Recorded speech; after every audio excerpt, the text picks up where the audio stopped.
హైదరాబాద్ ప్రధాన వార్తలు చూసుకున్నట్లయితే దేశవ్యాప్తంగా ఇండిగో సంక్షోభం వల్ల ప్రయాణంలో కూడా ముప్పు తిప్పలు పడ్డ పరిస్థితులు కనబడుతున్నాయి.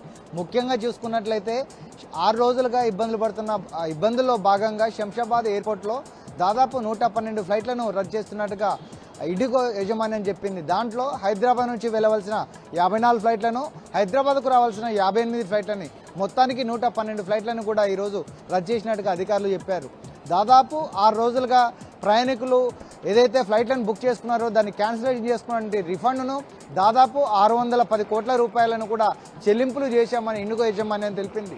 దాదాపు కేంద్ర ప్రభుత్వం సంబంధించిన వైఫల్యం కావచ్చు, ఇండిగో యాజమాన్యం సంక్షోభం వల్ల కూడా ప్రజలందరూ ముప్పు తిప్పలు పడ్డ పరిస్థితులు కనబడుతున్నాయి. దాదాపు ఫ్లైట్లకు సంబంధించిన పైలట్లు లేకపోవడము, దాంతోపాటు రిజర్వ్ చేసుకున్న వాళ్లకు ఎలాంటి ఇన్ఫర్మేషన్ ఇవ్వకపోవడంతో ప్రయాణికులకు దాదాపు ఇబ్బందులు పడుతున్నాయి. కాబట్టి ప్రత్యామ్నాయ మార్గాలను ఏర్పాటు చేయడానికి కేంద్ర ప్రభుత్వం కావచ్చు, ఇండిగో యాజమాన్యం ఒక ప్రత్యామ్నాయ మార్గాన్ని ఏర్పాటు చేయాలని కూడా విశ్లేషకులు కావచ్చు, ప్రయాణికులు చెప్పే పరిస్థితులు కనబడుతున్నాయి.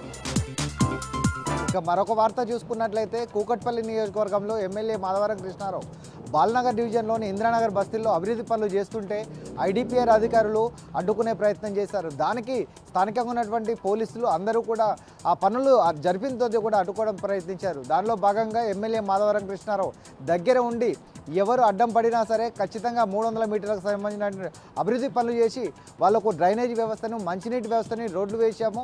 గత 10 సంవత్సరాల్లో అభివృద్ధి పనులు చేస్తే ఎలాంటి పని చేయాలని కాంగ్రెస్ ప్రభుత్వం ఎక్కడ పడితే అక్కడ అడ్డంకులు తప్పితే అభివృద్ధి శూన్యమని కూడా ఆయన ఆవేదన వ్యక్తం చేశారు.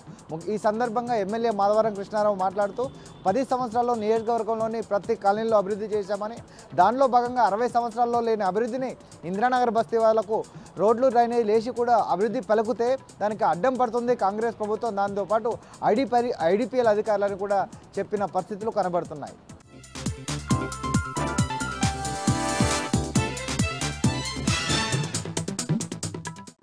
నగరం నడిబొడ్డునున్న గాంధీ హాస్పిటల్, అటు ఉస్మానియా హాస్పిటల్లో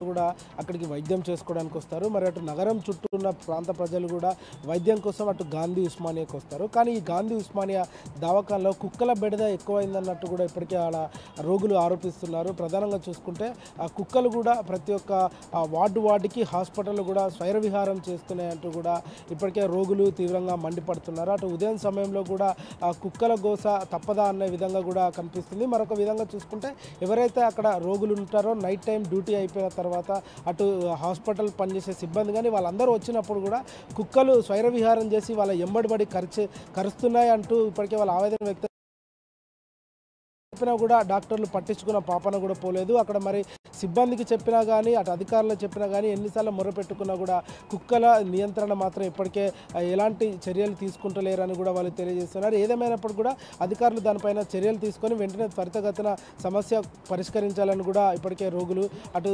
బంధుమిత్రులు కూడా అందరూ తెలియజేస్తున్నారు.